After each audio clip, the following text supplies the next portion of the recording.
Vous écoutez Indépendance financière et hypothèque, où l'endettement est à éviter, l'épargne est à l'honneur et où la maison complètement payée remplace la voiture de luxe comme symbole de richesse.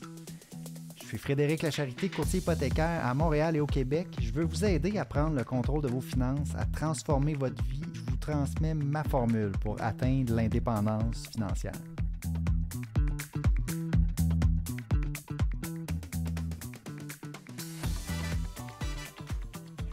Épisode numéro 103 aujourd'hui, de locataire à propriétaire. Je vais faire mon scénario client numéro 3. Il y a quelques épisodes. Aux épisodes numéro 89-90, j'ai fait les scénarios clients 1 et 2.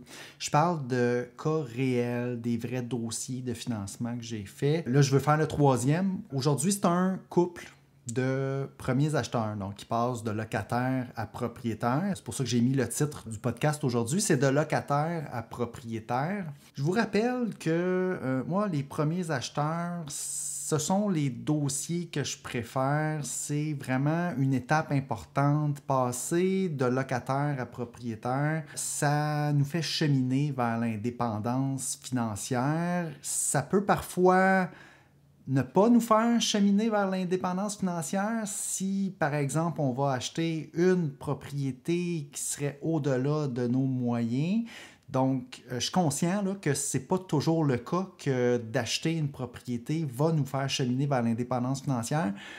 Mon service de courtage hypothécaire, je veux mettre l'emphase sur, oui, passer de locataire à propriétaire et peut-être aller chercher une hypothèque pour le faire, parce que sinon c'est très difficile, mais tout en gardant à l'esprit qu'on veut accumuler un patrimoine. On veut partir potentiellement de zéro lorsqu'on est jeune, début vingtaine, on commence à travailler, pour se rendre le plus vite possible à l'indépendance financière, acquérir, accumuler un patrimoine d'1 million, 2 millions, 3 millions de dollars. Je vous donne ma recette pour faire ça. Selon moi, acheter notre résidence principale, ça va nous avantager dans ce cheminement-là, mais c'est pas noir ou blanc que être propriétaire va automatiquement mener à l'indépendance financière. Okay? Il faut être très prudent avec l'endettement. Bon, dans cette optique-là, je vous ai déjà parlé d'un plan en 5 étapes qui ressemble beaucoup aux Baby Steps de Dave Ramsey. Okay?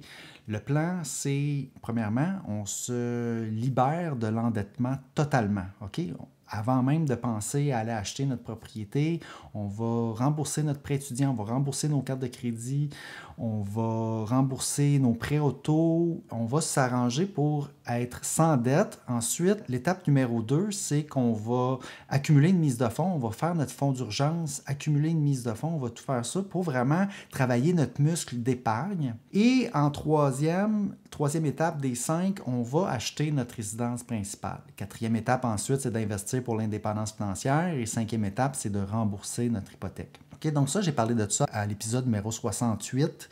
Okay, ça reste vraiment très important dans tout le contenu du podcast Indépendance financière et hypothèque. Et aussi, j'ai ça en tête lorsque je vais faire des dossiers de financement pour des clients, lorsque je vais travailler avec des premiers acheteurs. Si des questions se posent, souvent, je vais revenir à ce framework-là pour répondre à certains questionnements par rapport à est-ce qu'on est prêt pour acheter? On va regarder où est-ce qu'on se situe dans les 5 étapes. Ensuite, j'ai parlé à l'épisode numéro 99 des 12 échelons de l'échelle résidentielle. Épisode 99, on veut retarder le plus possible notre train de vie. On veut, oui, progresser pour toujours augmenter son train de vie, mais l'idée, c'est de commencer très bas pour avoir une marge de manœuvre, pour être en mesure d'accumuler. Okay? Moi, ça a toujours été ma façon de penser. Et puis, 20 ans plus tard, je suis toujours en train d'avoir un train de vie vraiment plus bas que mes revenus pour continuer à accumuler, puis à atteindre justement un niveau d'indépendance financière où est-ce que je suis en sécurité, puis que je peux augmenter mon train de vie. Donc, dans cette optique-là, je vais vous parler du scénario client. C'est un couple de premiers acheteurs.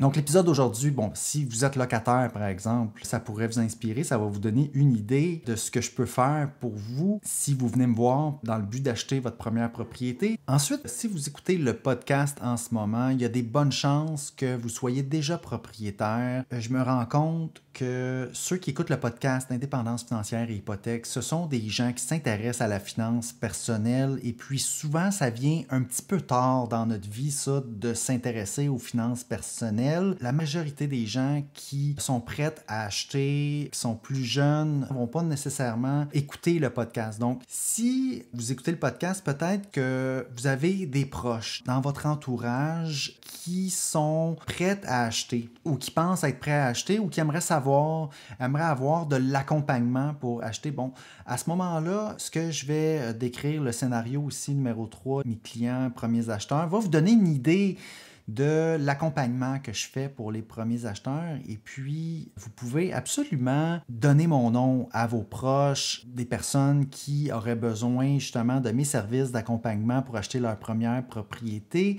Vous pouvez être certain qu'en me les envoyant, c'est certain, on va regarder la capacité d'emprunt, mais moi, je garde tout le temps en tête aussi s'il y a une ouverture à parler aussi de l'endettement, parler est-ce que c'est le bon moment pour acheter, est-ce qu'on achète la bonne propriété basée sur notre situation financière. Évidemment qu'en bout de ligne, le client, lorsqu'il vient me voir, il a besoin de financement. Donc, ça reste la priorité numéro 1. Mais moi, je ne suis absolument pas prêt à faire du financement à tout prix si la situation est intéressante et que cela va aider la personne à cheminer vers l'indépendance financière. Ça va être parfait. Si je vois que c'est un financement qui va un peu nuire, si je vois qu'on n'est pas prêt, en réalité, je ne me gênerai pas pour le dire. Il y a des façons. Avec l'expérience, je commence à trouver les bons mots souvent, trouver la façon d'expliquer que si j'étais à votre place, moi j'essaierais plutôt de rembourser les dettes avant de commencer à aller me chercher une énorme dette, parce que l'hypothèque c'est ça, hein, c'est une énorme dette qu'on va payer sur une longue période de temps. On est mieux de commencer ce projet-là avec une base solide. OK? Si on ne veut pas s'en aller vers le métro, boulot, dodo, vers avoir une hypothèque à vie, si on ne veut pas s'en aller vers un endroit financier moins intéressant pour nous. Voilà, donc. Le Club Privilège, je prends quelques secondes pour vous parler du Club Privilège. Moi, en tant que courtier hypothécaire, je pourrais dépenser de l'argent, faire de la publicité pour me faire connaître, puis avoir de la visibilité et avoir plus de clients. Mais ce que je fais au lieu, c'est que je prends du temps pour enregistrer le podcast, pour donner de l'information financière, pour sensibiliser face à l'endettement. Donc, je prends du temps pour faire ça.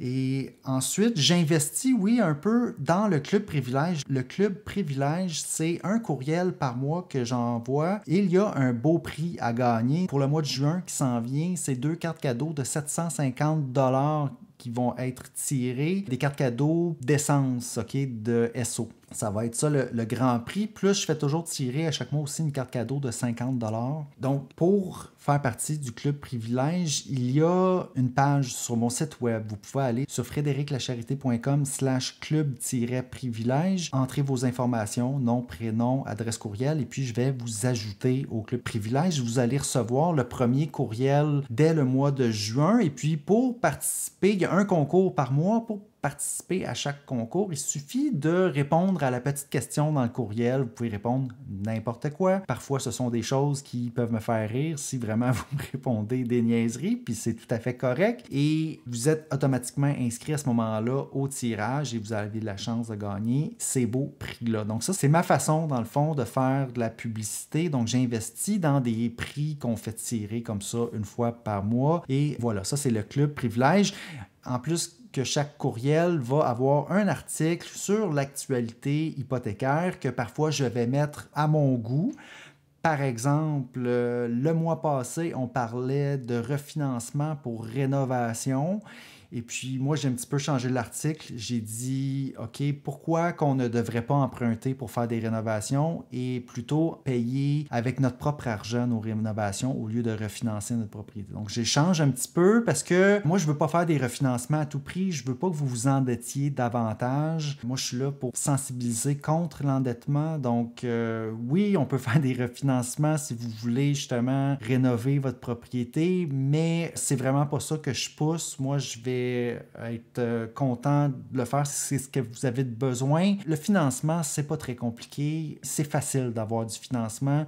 Si vous voulez absolument avoir du financement, puis vous m'expliquez que vous avez une bonne raison, on peut trouver une façon pour l'obtenir. Ça, c'est pas un problème. Par contre, là, dans ma publicité, moi, j'y vais contre l'endettement. Et puis, ce que je paye aussi comme argent en publicité, c'est avec le Club Privilège, je redonne dans le fond avec des prix qui sont tirés, des tirages. Puis moi, ça fait de l'interaction avec vous lorsque vous ouvrez le courriel et répondez à la question. Donc ça, c'était pour le Club Privilège. OK, donc j'y vais avec le scénario client. On va parler du couple maintenant. L'idée, là, c'est quand on vient me voir pour acheter sa première propriété, le gros avantage, c'est le volet accompagnement. Ici, on a commencé avec une rencontre initiale. OK, d'à peu près une demi-heure. Puis, à ce moment-là, on s'est parlé là, de ce qu'on voulait. Donc, le couple m'a dit qu'il voulait s'acheter un condo. Bon, on regarde, OK, à peu près quel prix. Je dis, parfait, ça me donne une idée. Là, je pose toutes les questions. Le revenu, les dettes et l'argent pour la mise de fonds, les codes de crédit. Puis, je leur dis, regardez, OK, ce que je peux faire pour vous, c'est vous donner une lettre de préautorisation. Et puis, avec ça, je vais vous fournir un rapport sur votre capacité d'emprunt. Et puis, on va regarder les pour et les contre. On peut regarder les différents scénarios de mise de fonds. Et puis, c'est ce que les clients ici ont décidé de faire. On a fait la préautorisation ensemble. Juste pour vous donner une idée, on avait une rencontre initiale et puis je pense 6 jours plus tard, ils avaient leur rapport, leur lettre de préautorisation avec laquelle ils pouvaient aller visiter des propriétés et faire une promesse d'achat. Parce que souvent, c'est ce que les vendeurs, les courtiers immobiliers vont vouloir. Ils vont vouloir voir la lettre de la banque ou du courtier hypothécaire qui dit qu'on est préautorisé. Donc, on a fait ça ensemble. Et puis, pas longtemps après, 5 jours après que je leur ai envoyé la lettre de préautorisation, j'ai reçu une promesse d'achat acceptée. Donc, à ce moment-là, lorsque mes clients ont négocié avec le vendeur, il y a eu une entente entre les deux. On a maintenant une promesse d'achat qui est acceptée, qui est signée. Le courtier immobilier, dans ce temps-là, m'envoie donc ce document-là, m'envoie le listing de la propriété, m'envoie la déclaration du vendeur. Et puis là, moi, je monte le dossier. Et puis, on est allé faire la demande de prêt tout de suite, quelques jours plus tard. Évidemment, j'ai offert aux clients une série de prêteurs de prêts différents. Je leur ai dit, regardez, ça serait ici qu'on aurait les meilleurs taux, mais vous avez ces options-là, les termes 3 ans, 4 ans, 5 ans, variables, fixes. On regarde toutes les possibilités et puis les clients décident ensuite, basé sur tout ce que ça implique de prendre ces différents produits hypothécaires-là. On fait ça ensemble, on fait la demande de prêt et au maximum 14 jours plus tard, on obtient l'approbation. C'est ce qui s'est passé. Ça s'est passé très rapidement dans ce cas-ci. Et puis là, quand je parle d'accompagnement, je parle vraiment de plus que seulement le financement. On a pensé au CELIAP aussi. Parce que souvent, lorsqu'on fait ça pour la première fois, il y a tout plein de questions qui nous viennent en tête et c'est très, très pratique de pouvoir rejoindre son courtier hypothécaire au bout du fil. Parce qu'on est dans une période de temps où est-ce qu'il y a des délais lorsqu'on fait une promesse d'achat. On doit connaître la réponse tout de suite de notre prêteur. Donc moi, je suis là, je suis au bout du fil, texto. Vous pouvez m'écrire, m'appeler et je réponds aux questions et ça rassure beaucoup ça dans tout le processus. Je vais faire des petits rappels pour les CELIAP. On va donner de l'information pour peut-être l'assurance vie invalidité si on a besoin de ces informations-là. Nous, c'est l'AMF qui nous demande de s'assurer que les clients sont conscients qu'en allant chercher une dette, ils ont peut-être un besoin d'assurance de plus à aller penser, à aller chercher. Donc, on va être là pour s'assurer que, bon, toutes ces choses-là, la remise en argent, les délais, que tout est en place. Puis surtout, je vais m'assurer que le dossier de financement se rend bien chez leur notaire. Et leur financement, finalement, c'est plus leur responsabilité. Quand vous venez me voir pour, à partir de la promesse d'achat, vous me demandez de faire la demande de prêt, c'est ma responsabilité que le financement se rende comme il faut. Je vais faire les suivis avec vous. Je vais faire les suivis avec le prêteur, avec le notaire. Vous avez déjà beaucoup de choses à penser à ce moment-là. Donc, côté financement, c'est correct, je m'en occupe. On regarde tout ce qu'il y a à considérer et puis je mets ça en place. C'est le service que j'offre. OK? Un service clé en main pour du financement. C'est ce qu'on a fait. Puis, les clients ici ont acheté, ont déménagé. OK? Je vais prendre un peu de temps pour parler peut-être ici des ratios, voir si les clients étaient prêts à acheter. OK? Donc, ici, un couple qui faisait 110 000 par année, donc à environ 55 000 chaque. Et puis, on est allé chercher une propriété avec un prêt de 350 000. On est juste un petit peu au-dessus du 3 fois les revenus en termes de prêt hypothécaire. OK? Ce qui n'est pas idéal. Par contre, on accède. Là, ici, c'est qu'on accède à la première propriété. Ici, les deux personnes n'avaient aucune dette. Donc, ils avaient bien suivi le cheminement, c'est-à-dire, on est quand même dans une situation financière solide. On va acheter, on n'a aucune dette, pas de voiture, on est en ville, on a juste besoin d'une voiture pour les deux personnes, puis la voiture est déjà payée, on n'a pas de prêt étudiant. Et voilà, c'est ce qui a permis, dans le fond, de monter la marche la plus haute de l'échelle, c'est-à-dire la première, passer de locataire à propriétaire. Okay? On avait un loyer au début de 1 000 $ par mois. Et puis là, en faisant les calculs, on se retrouve avec un paiement hypothécaire de 2 000, plus des frais de condo de 200, plus des taxes municipales scolaires par mois de 160 $ par mois, ce qui fait 2 360. Donc, on passe d'un loyer de 1 000 $ par mois à 2 360 $ par mois pour être propriétaire. OK, c'est pas rien. OK? Ça, j'apporte ça à votre attention. C'est certain qu'ici, on va payer plus cher par mois, mais là, ce qu'il faut savoir, c'est que c'est pas équivalent. Le condo qu'on a acheté était pas mal plus confortable que ce qu'on avait comme loyer avant à 1 000 $.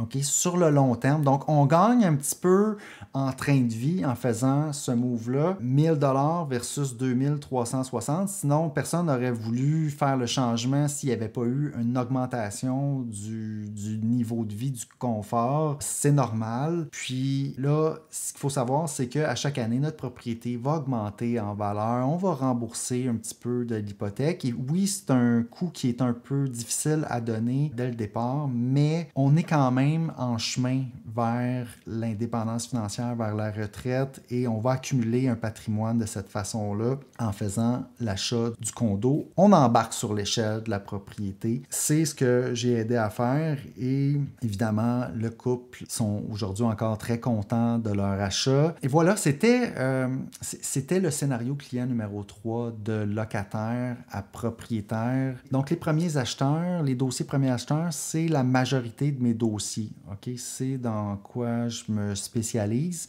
Je peux aussi, évidemment, m'occuper de votre transfert. Si, par exemple, vous êtes à un endroit avec votre hypothèque puis vous n'avez pas beaucoup de services, vous aimeriez transférer vers votre institution financière, on peut regarder ça. Si, au contraire, votre institution financière, vous trouvez ça compliqué, votre hypothèque, parce que là, ils mettent une marge là-dedans, puis là, vous êtes obligé d'avoir tous ces produits hypothécaires-là compliqués. Vous voudriez juste un prêt, un petit prêt que vous allez rembourser rapidement. On peut envoyer ça vers un prêteur virtuel. On va avoir un excellent taux, puis avec des bons privilèges de remboursement anticipé. Ça peut être une option aussi. J'ai quelques personnes qui m'ont approché pour faire ça. Donc ça aussi, c'est des belles transactions qu'on peut faire ensemble.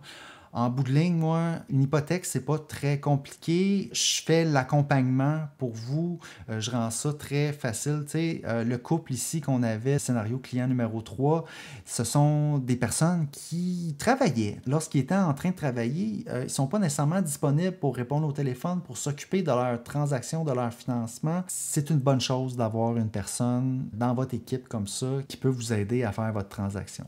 Voilà, c'est tout pour l'épisode numéro 103 de locataire à propriétaire. Évidemment, je vous encourage à m'appeler, m'écrire si vous voulez une préapprobation pour faire l'achat de votre première propriété ou si vous voulez me référer à quelqu'un dans votre entourage qui est rendu justement à l'étape de peut-être s'acheter sa première propriété et qui a besoin d'accompagnement. Ça va me faire plaisir de les aider. Et puis sur ce, je vous souhaite une bonne semaine et un bon cheminement vers l'indépendance financière. Merci.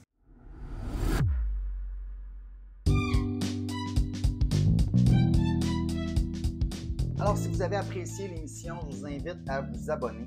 J'ai aussi une page Facebook à laquelle vous pouvez vous abonner. Ça s'appelle Frédéric Lacherté, courtier hypothécaire. Vous verrez passer mes publications hypothécaires quotidiennement. Si vous avez des questions ensuite d'hypothèque pour moi, achat, renouvellement, refinancement, n'hésitez pas à communiquer avec moi en prenant rendez-vous. L'adresse parleravecfred.com, c'est un site, ça va vous mener directement sur mon calendrier. Vous pouvez choisir la date, l'heure, choisir le moment qui vous convient pour prendre rendez-vous. Ensuite, par courriel à hypothèque au pluriel, donc hypothèque avec un S, à commercial frédériclacharité.com, téléphone 514-243-8994. Toutes ces infos-là sont disponibles dans les notes de l'émission. Puis ça me fera plaisir de parler d'indépendance financière et d'hypothèque avec vous.